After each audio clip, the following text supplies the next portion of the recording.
Now that we have our root folder created to hold the Playwright, it's time for us to create the Playwright project. In order to do so, in the terminal of the Visual Studio, just type in npm init playwright at latest, which it will install the latest version of the Playwright, and hit enter. Now choose the type of language that you want to be used in Playwright, either TypeScript or JavaScript. So in this case, I'm selecting JavaScript.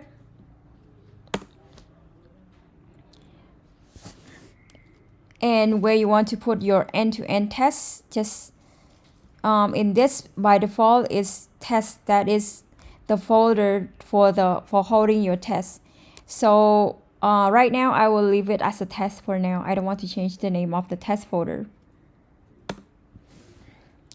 Add a GitHub action workflow.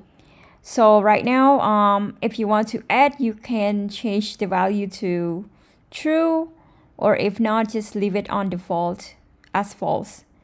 So right now, I'm not connecting to GitHub, so I will leave it as false and hit enter again.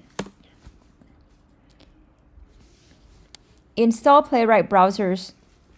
Yes, so in this case, it's going to install all the Playwright browsers binary for Chrome, Firefox, and WebKit such as Safari. So I don't want to choose only any one of them, but I want to choose all. So I will just leave it as a true. Right now it started installing. It might take some time to finish. Yay, now it's finished. You can see that we are done installing the Playwright.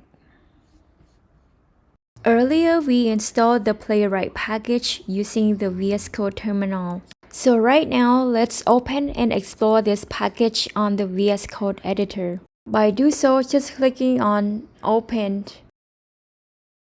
and navigate to where your Playwright project is stored on your computer, and then click on Open again.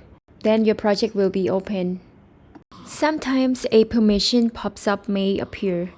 If you trust the author of the files in this folder, click yes to allow it, since you are the author of this project.